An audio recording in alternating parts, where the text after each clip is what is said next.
Let's start L'Hopital's rule. L'Hopital's rule is one of my very favorite sections out of all of calculus. I'm talking Cal 1, Cal 2, Cal 3. I love L'Hopital's rule. It is just, I don't know, it's just the greatest thing ever. You get to this point and you're like, oh, I wish I'd had this in section 2, right? Because it would have made my life so easy. The other thing is L'Hopital's rule is never going away.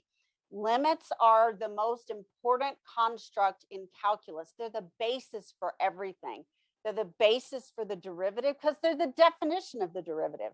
They're the basis of a definite integral. And so again, we see that this integration is based on a limit. It's based on a derivative, which is based on a limit. So the limit is really that foundational topic. And L'Hopital's rule is going to help us to determine the limit value of forms that result in something we call indeterminate. All right. So you're going to see L'Hopital's rule from now on in Calculus 1. It is going to come up repeatedly in Calculus 2. In fact, I teach it in both Cal 1 and Cal 2. It is so important that I cover that topic twice, even when I know most of my students have already had it. I think it's that important. It's going to come up repeatedly in Calculus 3. L'Hopital's rule is here to stay. So you want to make sure that you get it down. Now, one of the things that we want to be thinking about are what are called indeterminate forms. So when we're looking at indeterminate forms, there are several that we have already talked about. So let's take a look now at the week 12 page. And on the week 12 page, there's a handout called Indeterminate Forms over here on the far right. It's not supposed to be there. It's supposed to be under the table. I'm sorry. We can't figure out what's wrong in the HTML code. So I'm going to open this up so that you can see what it looks like. This basically goes through the 7 indeterminate forms, and there are 7. You will have to learn how to work with all 7. The first 4 are relatively straightforward. Well, really the first 3. The first 3 are straightforward. The fourth one is a little bit more difficult. The last 3 are harder. The last 3 are harder because they're power forms. So we have 4 arithmetic forms or 4 arithmetic forms, and we have 3 power forms. And it's the 3 power forms that take the most work.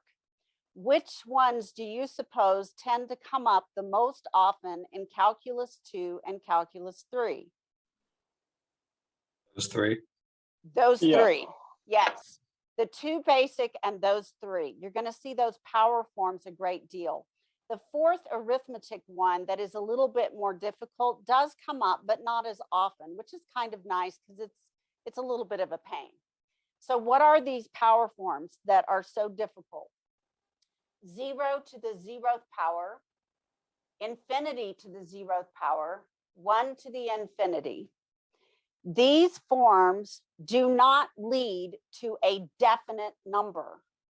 On some occasions, when you try to evaluate a limit, you're given a limit, you take the number at the bottom, x is approaching a number, you try to plug it in, and when you try to plug it in, you get something of one of these power forms right here. Sometimes it'll lead to one number. Sometimes it leads to another number. Sometimes it does not exist. That's what we mean by indeterminate. It cannot be determined because it doesn't lead to one definite number, right? It leads to different numbers. Now, I'll talk about why the 0 to the 0 and infinity to the 0 makes sense that they're indeterminate, but 1 to the infinity, to my mind, is the most confusing one. Why is it that 1 times 1 times 1 times 1 times 1 times 1 forever and ever and ever isn't 1? It's just not always. Sometimes, but not always. All right. So I'll explain that when we get a little more into it. 2 of these we have used quite often when we were in our 4.6 part 1 section, we saw end behavior that led to infinity over infinity. And occasionally we had something that was 0 over 0. When we had infinity over infinity, or 0 over 0 especially, we would try to factor it, and then we would try to reduce it and plug it in again. Remember, we'd do something algebraic, we would factor it, we would cancel the factor that was causing the 0 over 0, and then we would plug it in again. Sometimes we would multiply by the conjugate of an expression that had a radical in it. We would do all kinds of algebraic tricks to try to get rid of this 0 over 0 or infinity over infinity form. All right. So, and obviously those lead to a tug of war. Thou shalt not divide by 0 is a cardinal rule in mathematics. It is one of the 10 assumptions on which all of mathematics is based. It cannot be violated, which is why 0 over 0 is a problem. Now, infinity over infinity we saw as a problem because there are different magnitudes of infinity. When I first learned this, I thought that was a crazy idea. What do you mean there are different magnitudes of infinity? Infinity is just infinity, get bigger. Well, no, it turns out that there are different sizes of infinity and different magnitudes and different levels of, how can I put this? The rate at which you approach infinity is different as well. So for example, x squared, when you graph x squared on the right, it goes up to infinity as x goes to infinity. It goes to infinity much faster than the natural log of x, which has sort of this behavior, right? It's got this vertical asymptote approaching x equals 0, and then it goes up like this. Now it does go to infinity, but very slowly. So x squared gets there on an order of magnitude larger than the natural log of x does. What about e to the x? Well, e to the x is faster than both of those. It goes to infinity much faster than x squared does, and much, much faster than the natural log of x does. So we're going to be learning in this section about the orders of magnitude that functions use to go to infinity as the graph goes off to the right-hand side. End behavior, that's what we're talking about. So we're going to be talking about the order of magnitude with which they approach infinity as they go to the right. And we'll learn that there is a set, what's called the relative growth theorem, how quickly they grow to infinity. And there are different functions that grow with different magnitudes. Now, what about 0 times infinity? Well, that's a tug of war, right? So we've got this tug of war going on, right? One wants to pull it to 0, which is a finite number, and the other wants to pull it to infinity, which is not a number at all. So we've got this tug of war between two colossally giant things. 0 is a very special number, right? 0 times anything is 0. 0 times 10 trillion is 0. It's so powerful, it makes 10 trillion just 0 out. But when it gets with infinity, it's a big tug of war, and who knows where it's going to end up. It could end up being 5 or 42 or e or pi, or does not exist. So we have a problem. Infinity minus infinity is a problem for the same reason that infinity over infinity is a problem, the relative growth rates of different types of functions. So if I have an exponential minus a polynomial, the exponential is going to go to infinity much faster and pull the difference of the two functions to infinity. On the other hand, if I have natural log of x minus x squared, the x squared grows on an order of magnitude faster than the natural log of x, so it will pull it to negative infinity. It just depends on the relative sizes of the infinities. Well, what if there are two polynomials, a polynomial minus a polynomial? Their relative growth rates are the same, which means that this tug of war between going to positive infinity to the right, negative infinity to the left, could grind to a halt at any finite real number. So sometimes it does not exist. Sometimes it goes to infinity, still does not exist, but we say infinity. Sometimes it goes to negative infinity. Again, that means it doesn't exist, but we still say it goes to negative infinity. And sometimes it goes to a finite number. All right, so we have these things that are indeterminate, and we're going to have to figure out what to do. Now, on this handout, there are also what are called not indeterminate forms. It is just as important that you know the not indeterminate forms as you know the determinate forms. So we'll be going through these as well. So let's get into the notes. Since I get so excited about this stuff, I talk about it before we were even to the notes. I can't help it. I just love this stuff. All right. So we have our 7 indeterminate forms, which I do expect you to memorize or recognize. All right. 0 over 0, you've seen before. Infinity over infinity, I believe we've seen that before. 0 times infinity, I don't believe we've seen before. Infinity minus infinity, we have seen. We had to get a common denominator and turn it into a fraction. 1 to the infinity, 0 to the 0, infinity to the 0, we have not seen these. We have not seen any of the power forms. We didn't have the techniques to do it yet. There are 2 basic forms here, 2 and only 2. And that would be these guys right here. The 2 basic forms are 0 over 0 and infinity over infinity. The technique that we're learning today is called L'Hopital's rule, and L'Hopital's rule applies only to the basic forms. Let me repeat that. The technique we're learning, called L'Hopital's rule, applies only to the basic forms, which means if I have one of these 5 forms, I'm going to have to do something to the form to transform it into one of the 2 basic. And that usually means algebra. So we're going to have to use some tricky algebra to get these to one of these 2 basic forms, and then we'll apply our new technique of L'Hopital's rule. Now, by the way, L'Hopital does mean the hospital in French. Do not call it Le Hospital. One of the best calculus books on the market was written by a man who called it Le Hospital's rule, and he wrote it in his textbook, and every time I hear it, it's just nails on a chalkboard. That is so disrespectful. His name was L'Hopital. Call him L'Hopital, all right? Okay, yeah. If your name is Pedro, I'm not going to call you Peter. I'm going to call you Pedro. I mean, it doesn't make any sense. Why would you change someone's name? It's just, why do we call Germany, Germany? That's not what they call themselves. This is, okay, I'm getting off track, but that drives me nuts. All right. So we should call people what they call themselves. That's my basic rule of thumb. Okay. So we've got the basic indeterminate form, 0 over 0 and infinity over infinity. Now, I've had students who get really confused by this 0 over 0 notation.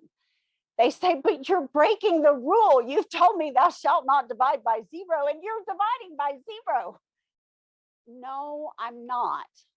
I'm evaluating a limit. All right, so I'm evaluating a limit that is getting close to the number. So it is getting close to an expression that would lead to 0 over 0. But a limit never actually gets to the number. So let me remind you of an example of one that would lead to that expression. And I'll remind you of how we ended up solving it. Let me do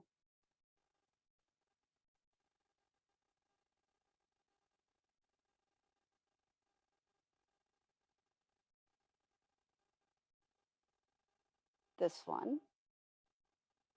Now, if we tried to plug into this expression where I have the limit as x approaches 5 of x minus 5 times x plus 2, the quantity, divided by x minus 5 times x plus 5, the quantity, it would lead to 0 over 0, but am I really at 5?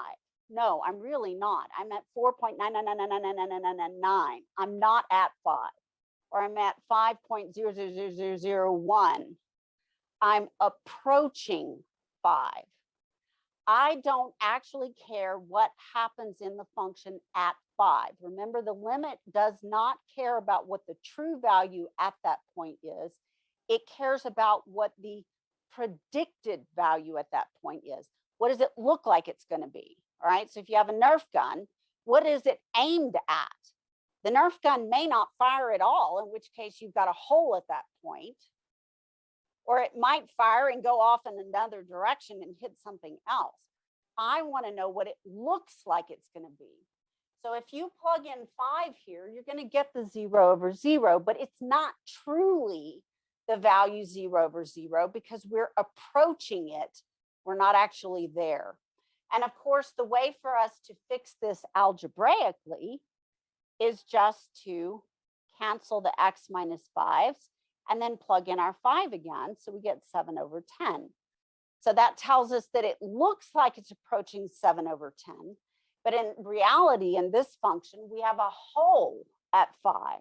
The function doesn't exist there. So again, we don't actually plugging 5 into the function. We're saying if it approached 5, what would it look like? And originally it looks like 0 over 0. So be very careful that you understand that the limit being 0 over 0 does not mean we're dividing by 0. It means we're approaching an expression of 0 over 0, which of course is not allowed. That is why we have to back up and use another technique, either an algebraic technique like this one or L'Hopital's. Students love L'Hopital's rule. It is so much easier. It will improve your life a great deal. Okay. Now let's talk about, I think I've talked about that already. And now we want to talk about the power forms. So I said that I would explain a little bit more about why the power forms are a problem. And the two of them. The third one, I don't have a great explanation for. I'm sorry, I've tried. It's been years I've been teaching this. I still don't have a great explanation. So 0 to the 0 and infinity to the 0, I do have a good explanation for these. And it's a dead giveaway. Once you understand where they come from, you'll be able to recognize them every time and know that they're a problem. The problem comes from the definition of the 0th power. The 0th power is a definition. It's not something that came as a result of something else. All right. It was not the result of some kind of theorem or some kind of proof. It's a definition. Now, where did it come from? Well, we wanted something like 5 divided by 5. We want this to equal 1. Everybody agree to that? Okay. We wanted 5 divided by 5 to be 1. And we knew that if we had something like 5 to the 3rd divided by 5 squared, we wanted this to be 5 to the 1st. Does everybody follow that? That's the basic rule. But they said, well, hey, if I have this, I can subtract the powers. I take the power in the numerator and subtract the power in the denominator. The bases are the same. They're both 5s. So I subtract the powers and I get 1 and it works. And it always works. Unless you have this. And so they said, well, could we just make it work in that situation? Would it always work? And the answer is yes, it does always work. If you take 5 to the 1st over 5 to the 1st, you can write this as 5 to the 1 minus 1, which gives you 5 to the 0. Does everybody follow that? This was a definition that was created that any non-zero number raised to the 0th power gave us 1 because that non-zero number divided by itself should be 1. And the rule for subtraction of exponents when the base is the same gives you that non-zero number to the 0th power. So why is 0 to the 0 a problem? Because 0 to the 0 implies that using that rule for subtraction, that you have 0 to the first divided by 0 to the first, which is 0 to the 0th. And what do we know about 0 divided by 0? It's one of our two basic. Thou shalt not divide by 0. Thou shalt not divide by 0, and 0 divided by 0 is one of our two basic indeterminate forms. One of the two forms L'Hopital's rule applies to. Two basics. So I'm going to keep writing them over and over. By the end of today, you'll have them memorized. Two basic forms. 0 over 0 and infinity over infinity. Those two are the basic indeterminate forms to which L'Hopital's rule applies. And when you use this 0 to the 0 power, you're implying that you had 0 divided by 0, which we know to be indeterminate. So 0 to the 0 must also be indeterminate. The same strategy, the same thought process applies to infinity divided by infinity. If we have infinity divided by infinity, then infinity to the first minus infinity to the first should be infinity to the 0th, which means we had infinity over infinity, which again is one of our two basic forms. The 0th power itself implies that you had the base divided by itself. Let me repeat that. The 0th form of an exponent implies that you had the base divided by itself. And 0 divided by 0 and infinity divided by infinity are indeterminate. Right?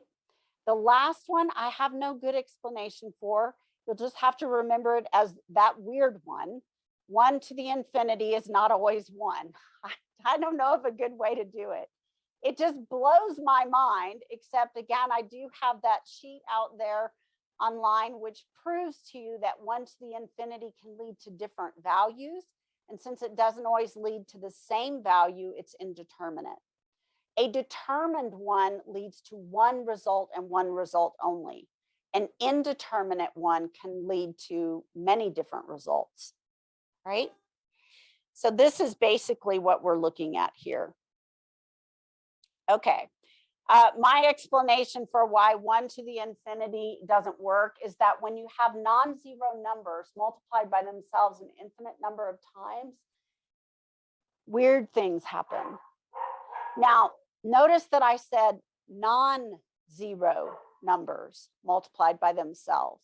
When you take some magnitude, some actual positive magnitude, and you multiply it by itself an infinite number of times, bizarre things can happen. You're going to hate this, but 0 to the infinity, which is 0 times 0 times 0 times 0 times 0. Yeah, it's 0. I know. It doesn't make any sense. It is not indeterminate. It is determined. We know what it is. A 0, no magnitude, times itself an infinite number of times is 0. But something with magnitude, like 1 multiplied by itself an infinite number of times, is not necessarily going to lead us to 1. Weird things happen at infinity. 0 is a special number. So 0 times the infinity, this one is not indeterminate. It is determined. But 1 to the infinity is indeterminate.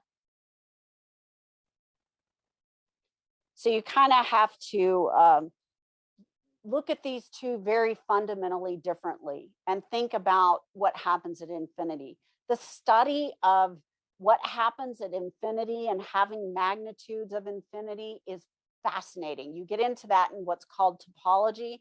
Hardest class I've ever taken in my entire life. Undergrad, grad, the whole thing just blew my mind, but I loved it. It was so fascinating, so very, very different from what you think of as mathematics. There were no numbers. We never got numbers. Yeah, there were no numbers.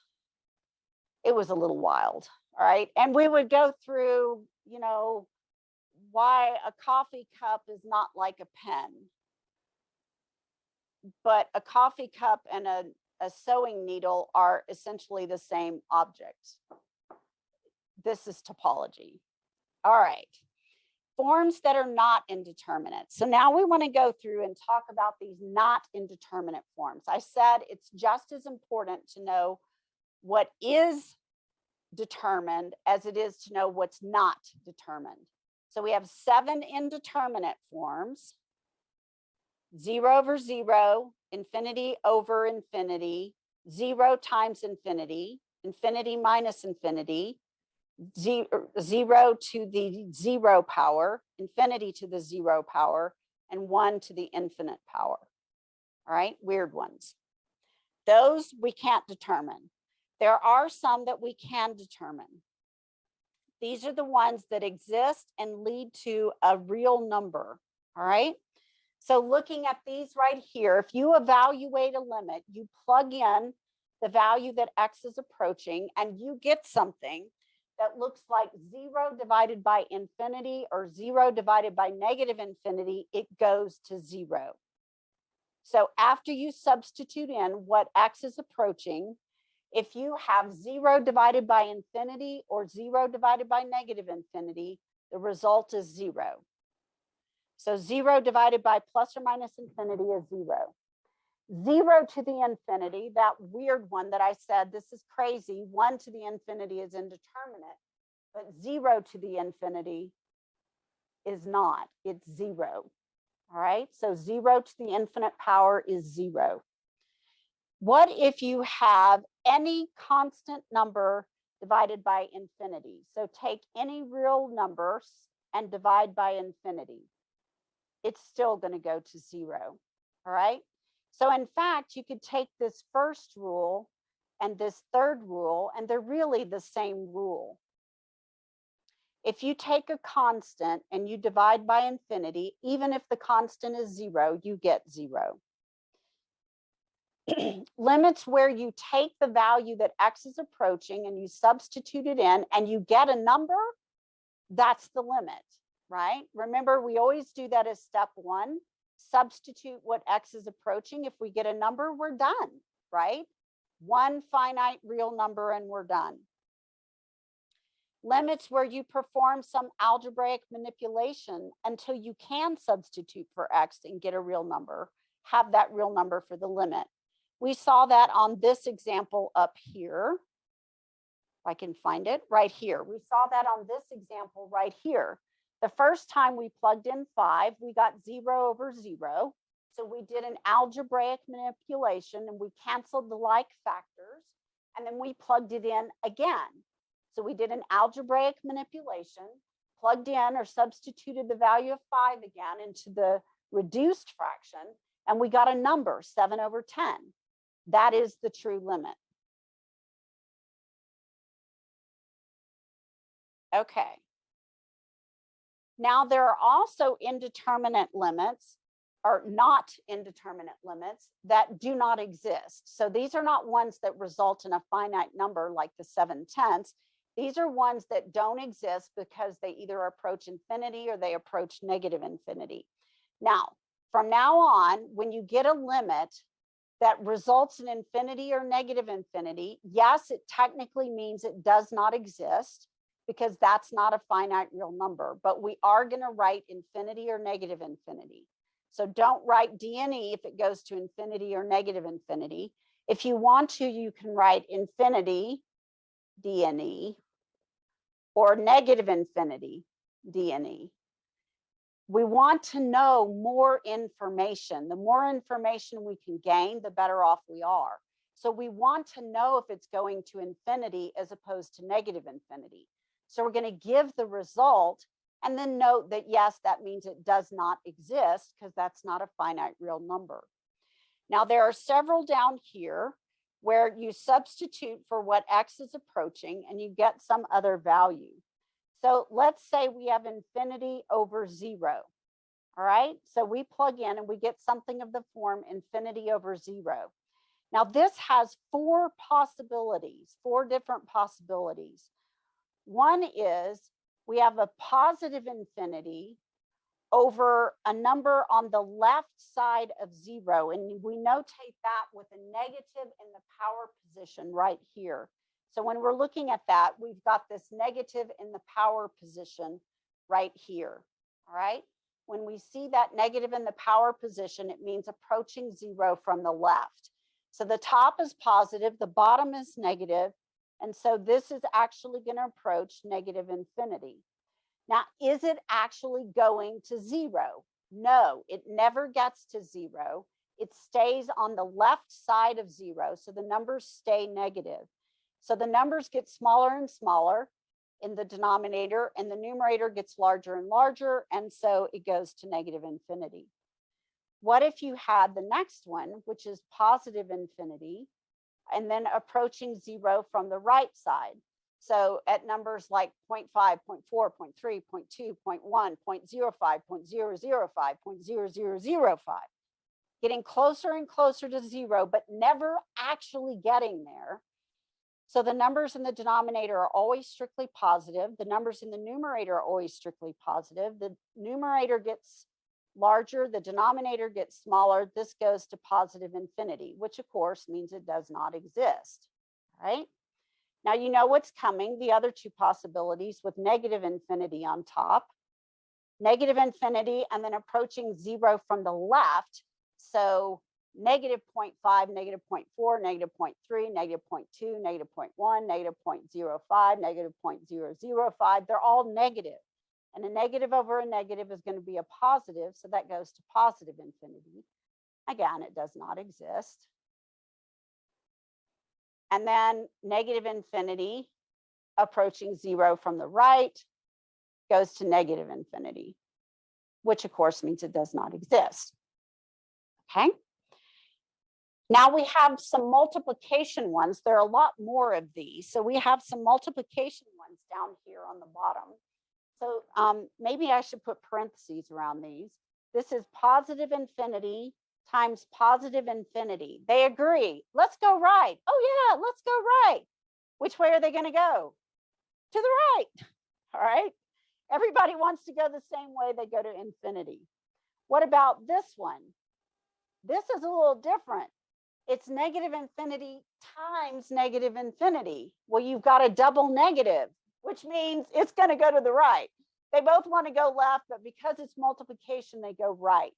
It's just like multiplying numbers. Two negatives make a positive. The only time you can go to negative infinity when you're multiplying factors. And again, we're actually plugging in the values that x is approaching, and we're getting values that approach infinity or approach negative infinity. They don't actually equal it. They're getting there.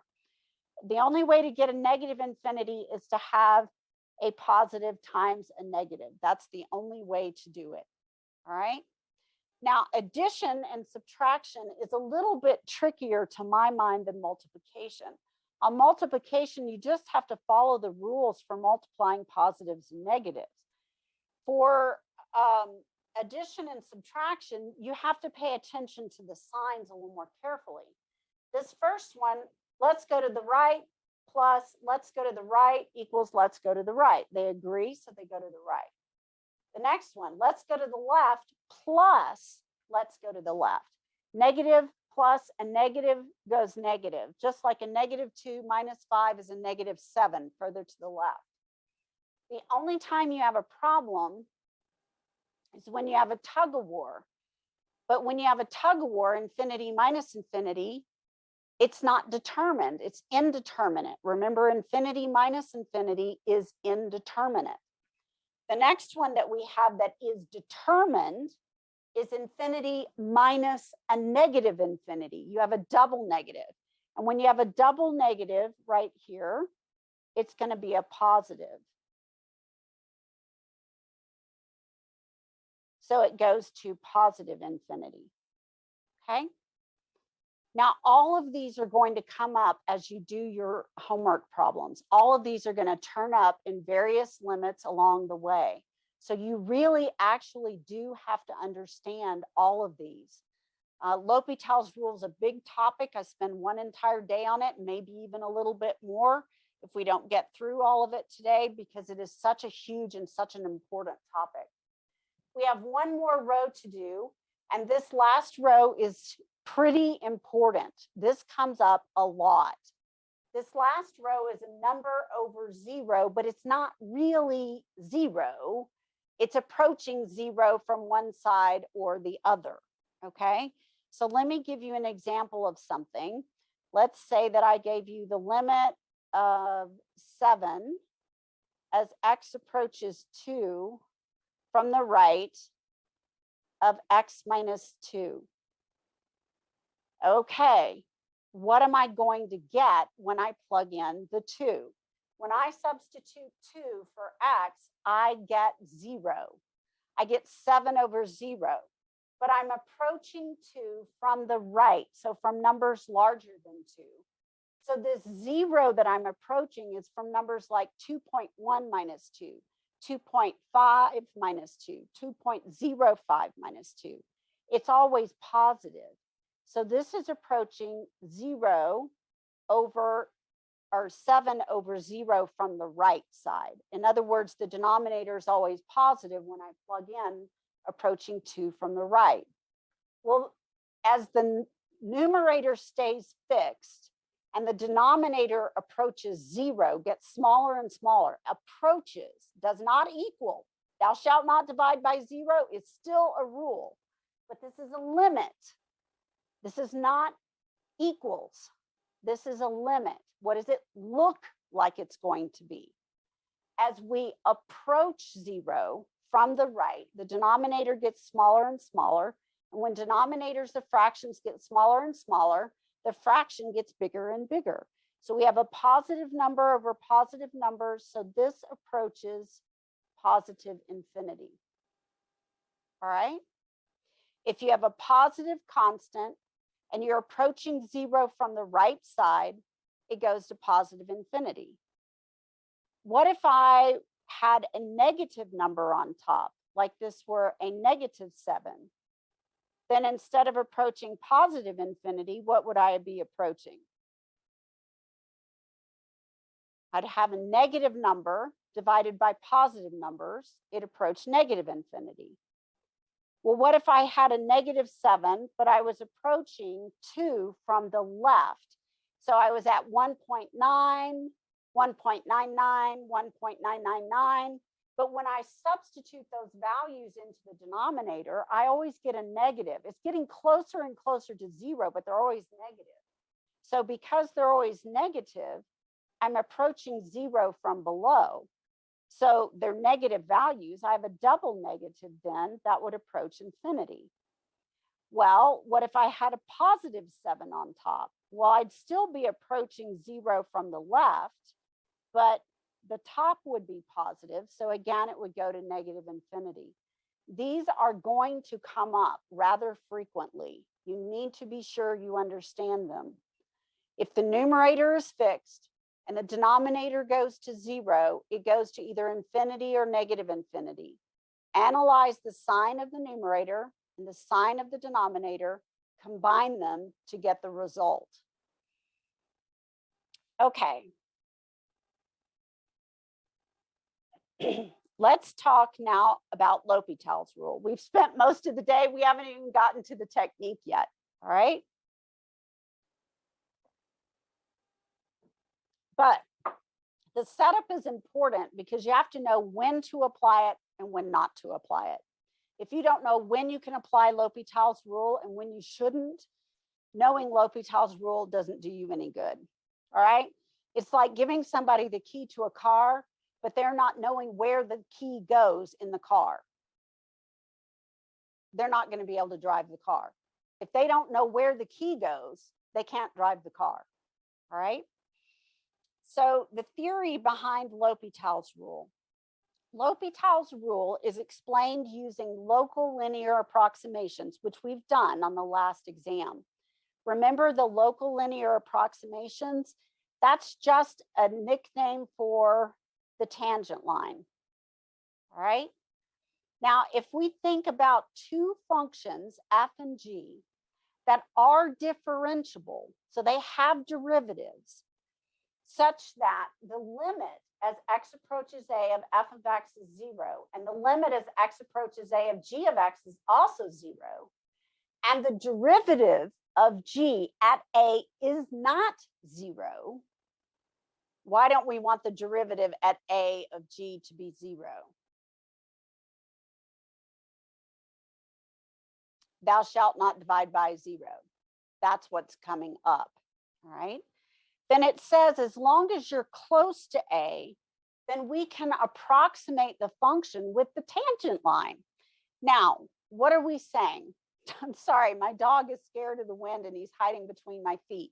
So I'm trying not to step on him. I just stepped on his tail and he glared at me. Okay, so the tangent line. The functions have to be differentiable. Now, what does that mean? That means no corners and no cusps and no points of vertical tangency.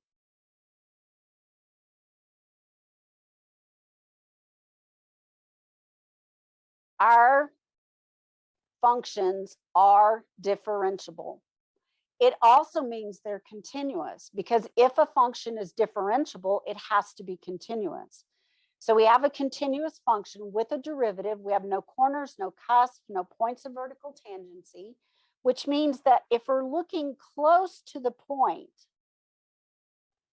where the point right here is A, if I'm looking in this region right there, I can approximate the function using the tangent line. That's the local linear approximation, as long as I stay close to A. That's what it means, all right? So that for a differentiable function. That means I can write f of x using the local linear approximation, which is f of a plus f prime of a x minus a, as we saw in the local linear approximation section. And g of x is g of a plus g prime of a over x minus a. Then that means that the ratio of the two functions, f of x divided by g of x, what we see right here, can be approximated by the ratio of their tangent lines. So this is the ratio of the functions.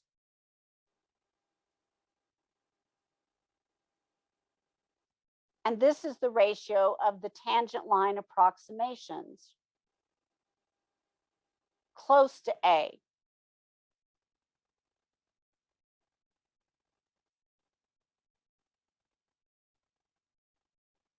The further away from A we get, the less accurate the approximation is. So we want to stay close to A. And now what does this say? This says that basically we've got the same thing. So here's a better picture than my picture.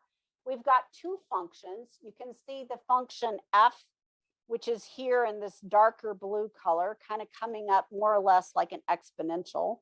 And then we've got the g function, which is in this orangey red color, sort of coming down like, I don't know, almost like the upper arm of a parabola, opening to the left. And then we have the two linear approximation functions at A. So when we're looking at A, this one right here is the tangent line to A for f of x. This is the tangent line at A for f of x. And this one is the tangent line at A for g of x.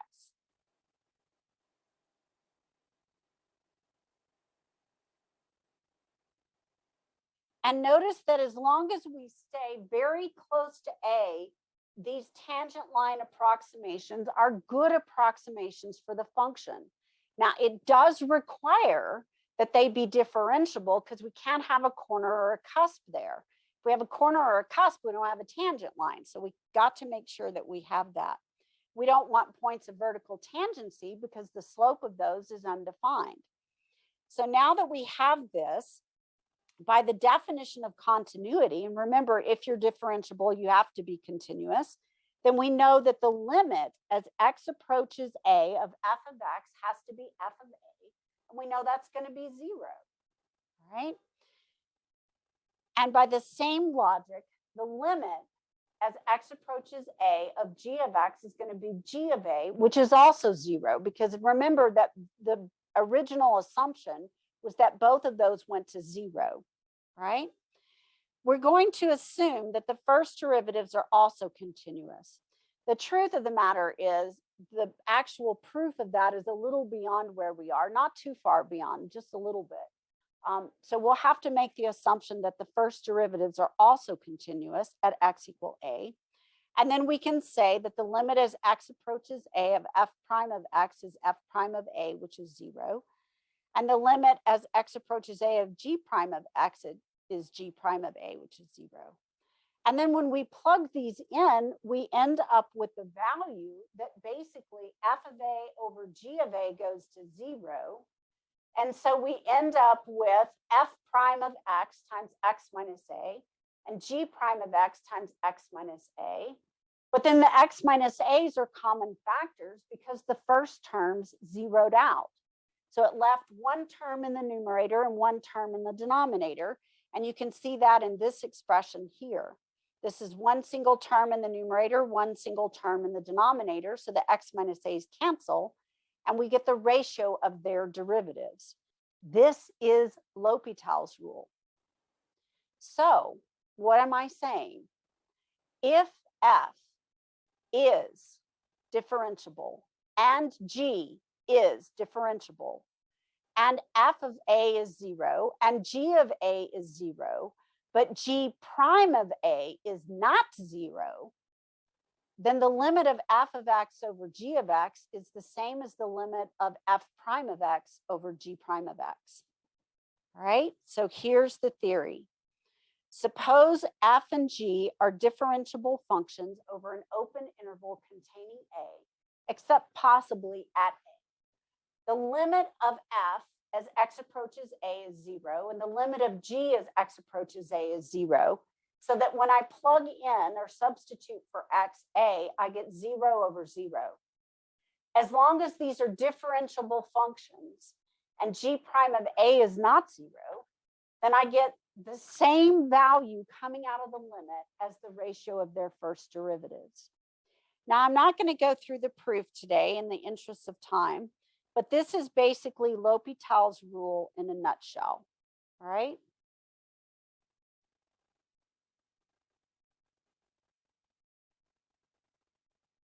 Now, the nice thing about L'Hopital's rule is L'Hopital's rule can be applied repeatedly. So let's suppose that I have a ratio of functions and I substitute what x is approaching. I substitute a and I get 0 over 0. So I apply L'Hopital's rule. I take the derivative of the numerator and I divide by the derivative of the denominator. This is not the quotient rule. Quotient rule is f prime g minus g prime f over g squared. This is not the quotient rule. This is L'Hopital's rule. Independently, take the derivative of the numerator and the derivative of the denominator, then take their ratio. That's not quotient rule at all. All right. Then take the limit again. Suppose I get 0 over 0 again. I can do L'Hopital's rule again and again and again, as often as I need to do it, as long as what's left is still a differentiable function.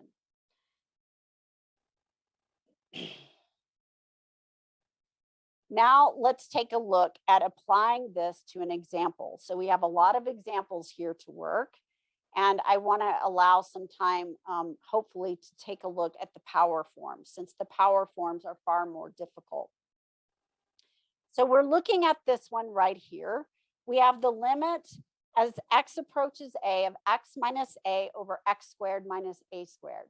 Now we learned to solve this in chapter 2 by factoring the denominator, yes, and canceling the like factor. We are now going to do L'Hopital's rule. We still have to plug in the first time, so we substitute. I usually do it below and to the right a little bit. So I get a minus a over a squared minus a squared, which leads to 0 over 0. That's what I call a checkpoint. On your exam, I am looking for that checkpoint. If I don't see that you substituted in and got an indeterminate form, I'm going to take off points. So I'm looking to see that you did that. Once I know that, the next thing you're going to do is you're going to put an equal, and you're going to write an L apostrophe H over the equal sign. All right. Now, some students put an H in a circle. I do L apostrophe H. Different professors do different things, but the L apostrophe H is fairly standard. And so that's the one that I use. They are not equal except under L'Hopital's rule. Then I'm going to take the same limit as x still approaches a, and I'm going to take the derivative of the numerator. Now, what is the derivative of x minus a with respect to x? 1. 1. What is the derivative of x squared minus a squared with respect to x? 2. Not 2, X. 2x. 2x. Excellent, excellent. Okay, now I've done L'Hopital's rule as indicated by the L apostrophe H over the equal sign, which is important. That's got to be there. So grading point 1, I'm looking to see that you got an indeterminate form. Grade point 2, I'm looking for the L apostrophe H. Grade point 3, I'm looking to see that you took the ratio of their derivatives. And what's grade point, what am I up to? 1, 2, 3, 4. What's grade point 4?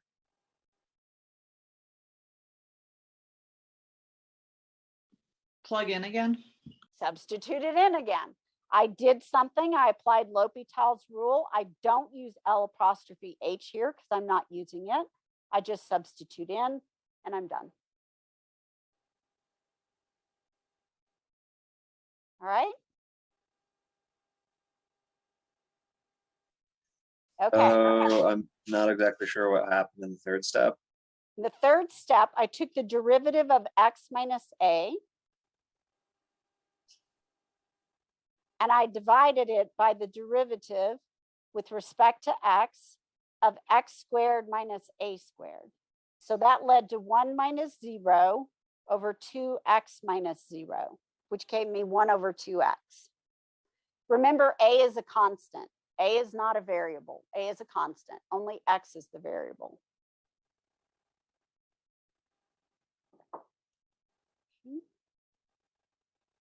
Let's try another one. This one we could have done, it would have been very difficult, but we could have done this one in chapter 2, but it would have been a very, very difficult problem. With L'Hopital's rule, it will not be. So we're looking at this one and we want to evaluate. So first thing we're going to do is we're going to substitute in.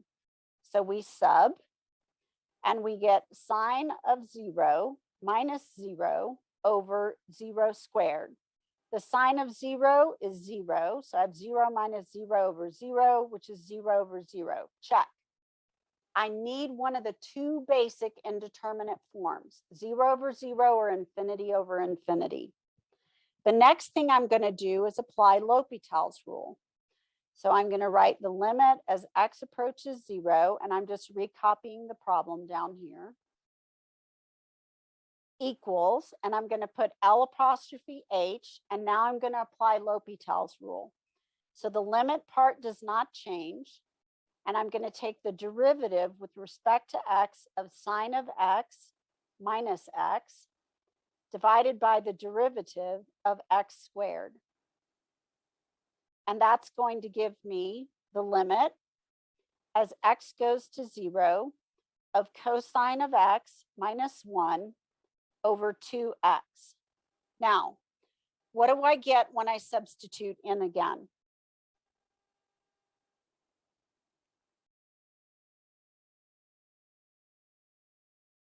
I would get cosine of 0 minus 1 over 2 times 0, which is 1 minus 1 over 0, which is 0 over 0. Does everybody see that? Isn't that one of my basic indeterminate forms? Then I'm going to L'Hopital it again. So I'm going to put another equals with another L apostrophe H. The limit stays the same, x approaches 0. And now I'm going to take the derivative with respect to x of the numerator, cosine x minus 1, divided by the derivative of the denominator. I am not taking the derivative of the quotient. That would be quotient rule. This is not quotient rule. This is L'Hopital's rule. It only works because these are differentiable functions. And they need to be differentiable at 0. Sine is differentiable everywhere. X is polynomial. X squared is polynomial. It's differentiable everywhere. Cosine is differentiable. 1 is differentiable. 2x is differentiable. It's differentiable everywhere. So it's certainly differentiable at 0. So this is going to give me the limit as x goes to 0. Derivative of cosine is negative sine x. Derivative of negative 1 is 0. And the derivative of 2x is 2. Now what do I do?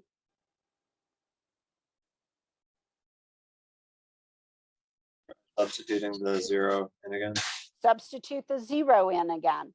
So when I substitute the 0 in again, I get negative sine of 0 over 2, which equals 0 over 2, which is 0, and I stop. Once I get a finite real number, I'm done. Or if I get infinity or negative infinity, I'm done.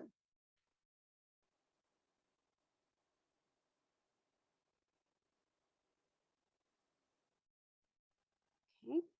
Let's take a look at example 3.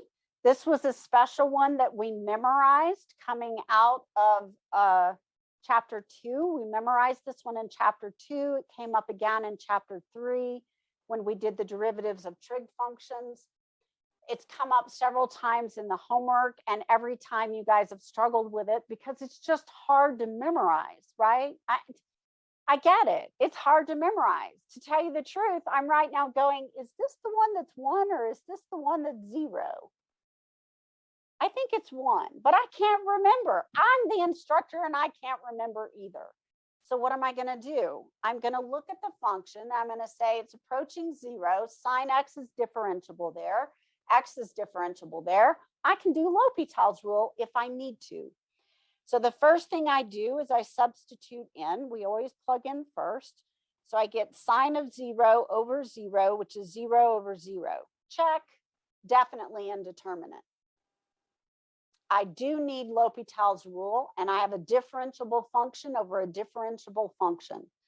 So I'm allowed to do it. So I put equals with L apostrophe H over it. That L apostrophe H is a grading point. Substituting and getting the indeterminate form, that is a grading point. Then the limit stays the same. And we take the derivative of the numerator, sine x. My x jumped up in the wrong place. Divided by the derivative of the denominator, which is just going to give me the limit as x approaches 0 of cosine x over 1. Note that the L apostrophe H that you see right here only shows up on the 1 equals where you actually input the ratio of the derivatives. That's the one step where L apostrophe H goes, right? Now that I have cosine of x over 1, I should substitute in again. And that would give me cosine of 0, which is 1. Yay! So my instinct was correct. But I don't have to memorize it. I can just use L'Hopital's rule. And I use L'Hopital's rule enough that I do have it memorized. All right. I use L'Hopital's rule often, so it stays memorized, that process. Okay. Let's now look at example 4. So we've got example 4. We have the limit as x approaches 0 of 1 minus cosine x over x.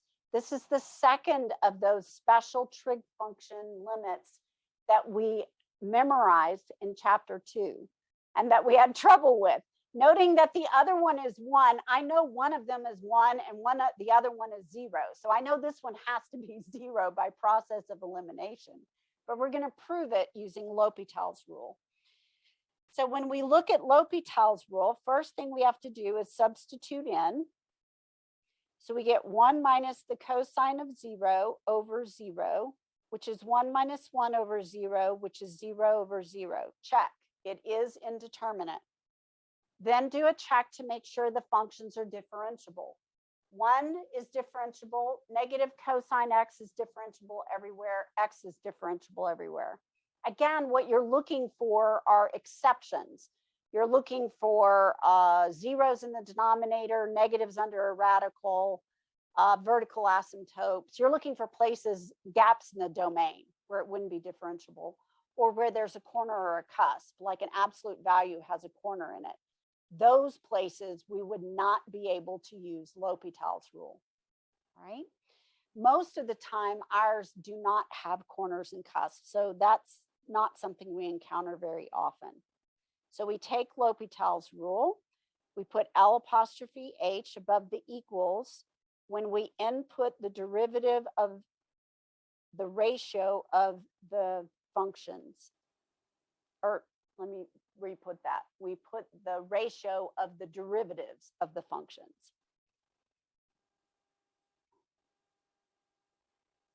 And the derivative of that. Now we apply the derivative.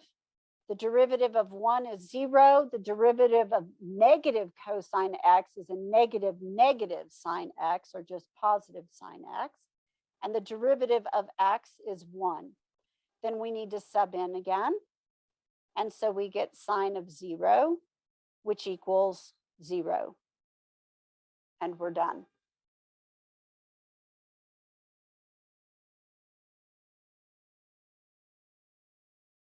Okay. Example 5. Now, when I'm looking at example 5, I do have to be careful because this is approaching 0, and I know it can't get to 0 because that would not be in the domain of this combined function here, because I've got a square root in the denominator. Also, the square root implies that I cannot approach 0 from the left. The values can't be negative. So notice the limit is approaching 0 from the right. The question is, does the ratio of these functions look like it hits a particular point as it gets to 0, even though the function itself doesn't exist there? So I'm going to substitute the value in first into each part. I get the tangent of 0 over the square root of 0. The tangent of 0 is 0 because the sine of 0 is 0. And the square root of 0 is also 0. So I do have an indeterminate form as for what it's approaching, what it looks like it's going to hit. So this is indeterminate. Tangent of x is differentiable everywhere except at the vertical asymptotes, which are at the multiples of pi over 2, where cosine is 0. So it is definitely differentiable near 0. It's defined there. Square root of x isn't differentiable from the left because it doesn't exist there, but it is differentiable from the right because it does exist there. So I'm going to apply L'Hopital's rule. And this is going to give me the same limit as x approaches 0 from the right side. And I'm going to take the derivative with respect to x of tangent of x and divide that by the derivative with respect to x of the square root of x. That gives me the same limit, x approaching 0 from the right. Derivative of tangent is secant squared of x. The derivative of a square root is 1 over 2 the square root times the derivative of what's under the square root, the radicand. So the derivative of x is 1, and that's where I get that 1 over there. So now I've got secant squared over 1 over 2 square root of x. Now we need to do some algebra to clean this up. I have a numerator, secant squared, and I have a denominator, which is a fraction. The denominator of the denominator is 2 over square root of x, and the denominator of the denominator goes in the numerator. So this is going to flip up to the top. So this becomes the limit as x goes to 0 from the right of 2 square root of x, secant squared of x over 1. And then secant squared, I don't think in terms of secant squared. I think in terms of sine and cosine. So I'm going to drop the secant squared to the denominator and write it as cosine squared.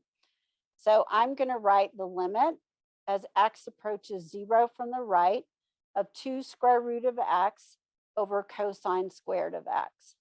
So I've done some algebraic manipulations to get it in a nicer form. And now I'm going to substitute in again. So I'm going to substitute the value of 0. And this gives me 2 square root of 0 over the cosine of 0 squared. Remember, cosine squared of x really means the cosine of that value, quantity squared. Now the cosine of 0 is 1, and 1 squared is still 1. So this gives me 2 times 0 over 1 squared, which is 0 over 1, which is 0. So it definitely leads us to a value. I have a question. Yes. So is it okay if we leave it like without putting cosine squared in the denominator? Because even though Yes. we If you might wanna not do get the it- value. Yeah, if you want to do it from secant squared, you can do it from that step. I did it mainly because we'll multiply by 0 then, so it's like it's not Yep. going to change much. So that's Yep. why. So that's okay. Well, it could if it led to could. 0 times infinity. So be careful, because 0 times infinity is one of our indeterminate forms. So make sure that Oh, okay. it gives you a constant. Okay. Does that make sense? Yep, it does. Okay. Let's look at example 6. Example 6 was another one of those tricky trig ones that came out of chapter 2. It was a nightmare. You had to write it as sine over cosine. And then you had to get the 4 x's in the right place and the 7 x's in the right place. It was really an algebraic nightmare. It was really difficult to do. We're now going to look at this and see if we can use L'Hopital's rule. When we substitute in the 0, we get the tangent of 4 times 0. My times isn't showing up. Got buried in my 4. 4 times 0 over tangent of 7 times 0, which is really the tangent of 0 over the tangent of 0. And don't tell me this is 1. All right, don't make that mistake. It's not 1, because the tangent of 0 is 0, and that gives me 0 over 0, which is not 1. The rule is anything divided by itself except 0 is 1. 0 divided by 0 is not 1. All right, there is an exception to that rule, and 0 is it. So I've got the indeterminate form. So I'm going to look at my 2 functions and ask myself, are they differentiable near 0? Tangent is differentiable between negative pi over 2 and pi over 2. So it's differentiable near 0. So both of these are differentiable. The 4 just stretches and compresses it vertically or horizontally. So now I'm going to apply L'Hopital's rule. So I have the limit as x approaches 0. And I'm going to take the derivative of the numerator and divide by the derivative of the denominator.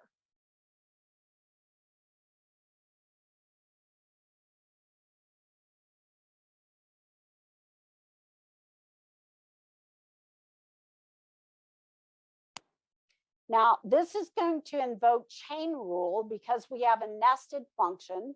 We have a polynomial 4x or 7x inside of a trig function, tangent.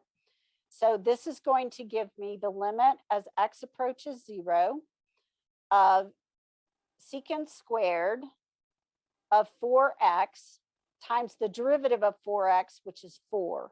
And I'm definitely going to put the 4 at the front so it doesn't slide inside the secant squared. And then I have the same thing in the denominator, but the secant squared of 7x, and the derivative of 7x is 7. Now the 4/7 that you see here is a constant. It could be pulled outside the whole thing if you want to.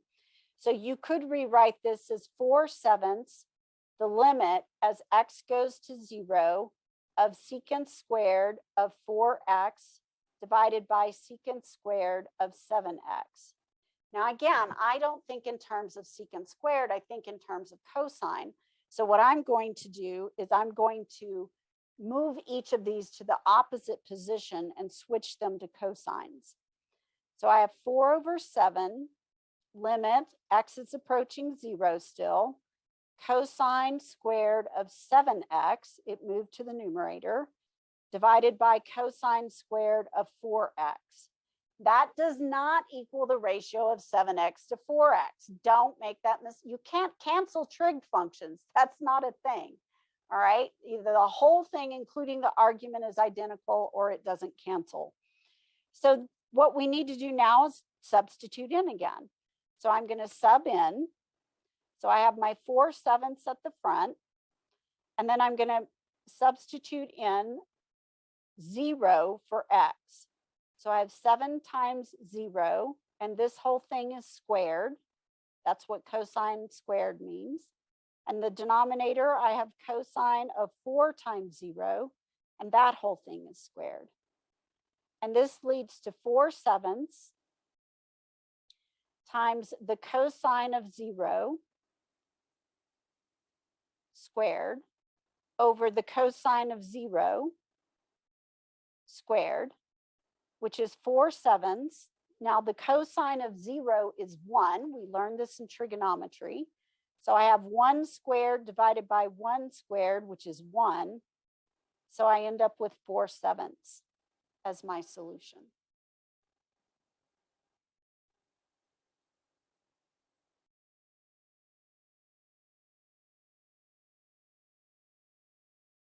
Okay, now let's apply it to the ratio of polynomials, if we can.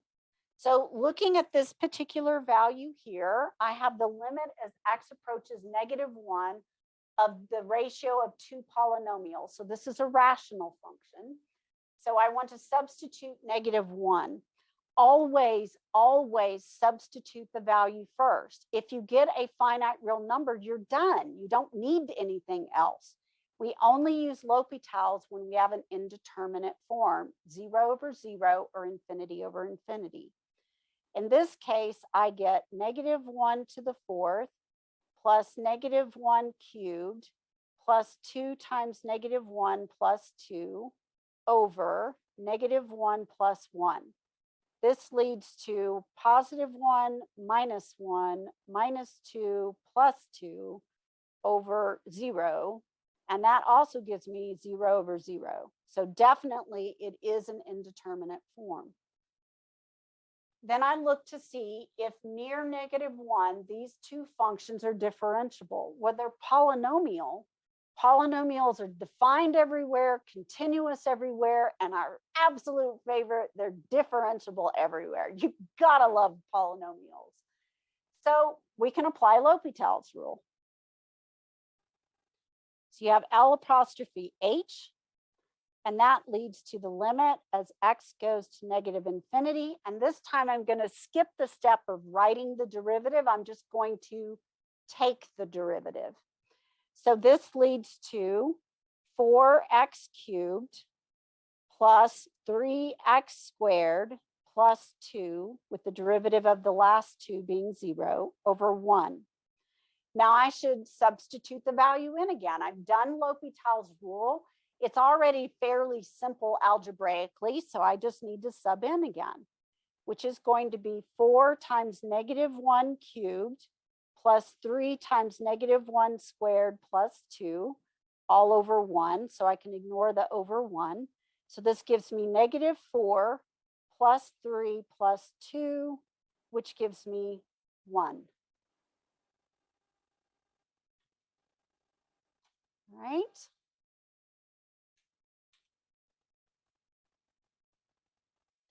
All right, now we want to take a look at the next problem, which is example 8. This is one that we learned to do in chapter 2 by factoring the numerator and canceling the factor that was causing the 0/0 indeterminate result. In this case, it's approaching 3, so we plug in, we get, oops, I wrote a 3 instead of the square. Too many 3s. 3 squared minus 9 over 3 minus 3 does lead to 0/0. And I'm fine if you kind of shortcut that section a little bit and do some of the arithmetic in your head, as long as you don't make a mistake.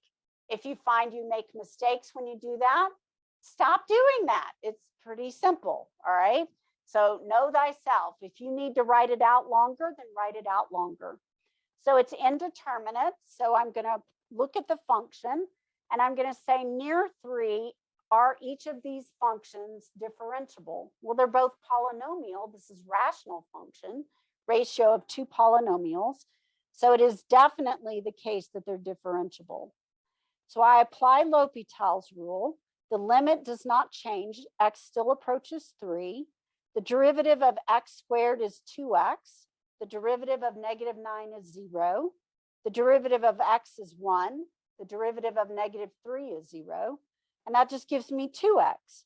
Then I need to substitute in again. So I get 2 times 3, which is 6. Does anybody have questions on that part?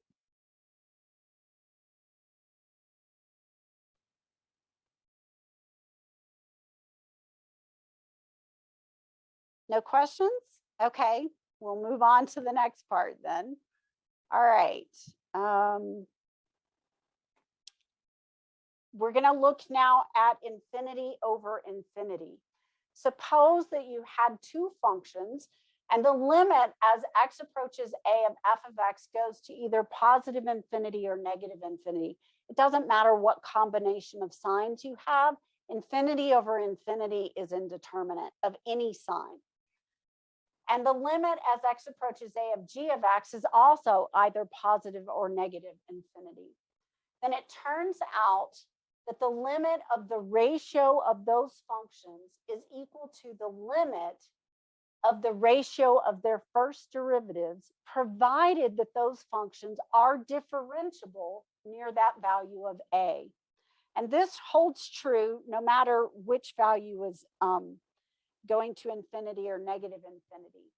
It also holds in the case of x approaching infinity or x approaching negative infinity, all right?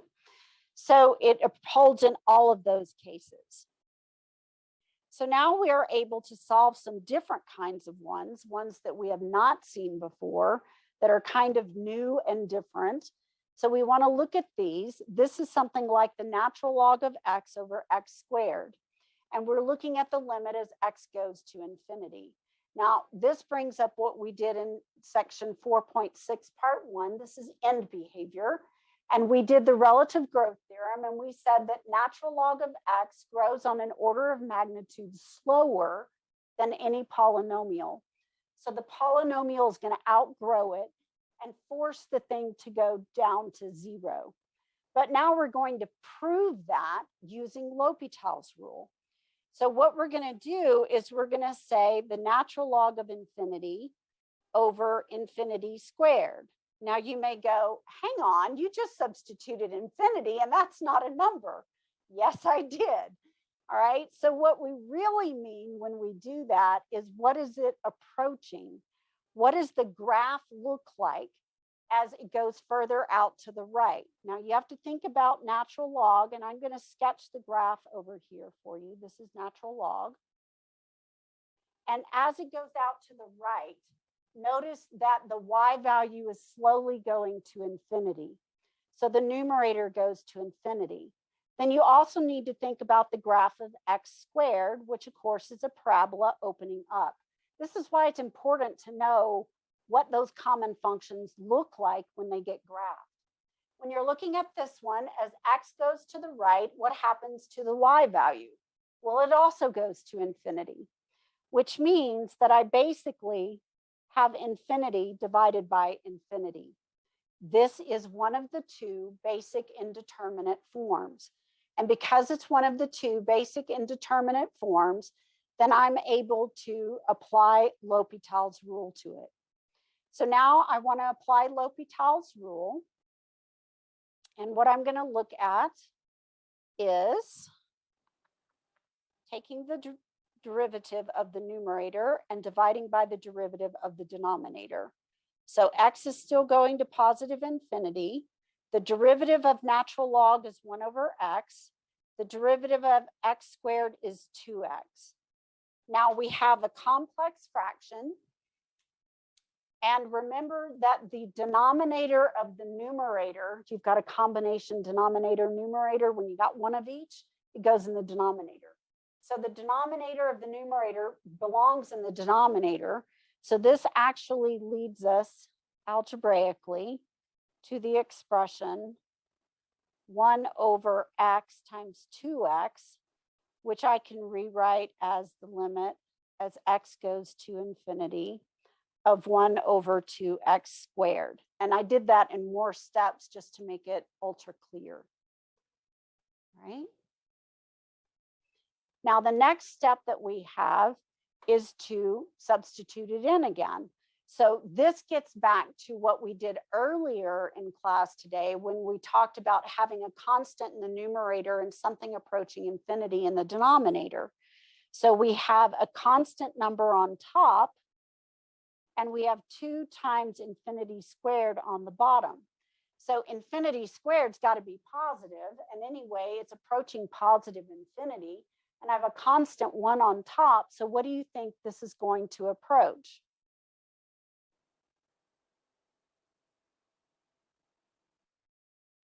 Zero. 0.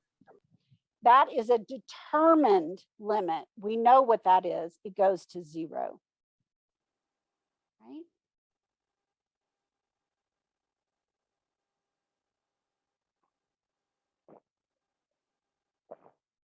Okay. We have one more that I want to get through today, and that will leave us with the other arithmetic forms and the power forms for tomorrow. So looking at example 10, we want to evaluate the limit of 4x cubed minus 6x squared minus 2x plus 5 divided by 2x cubed plus x squared minus 3x plus 1.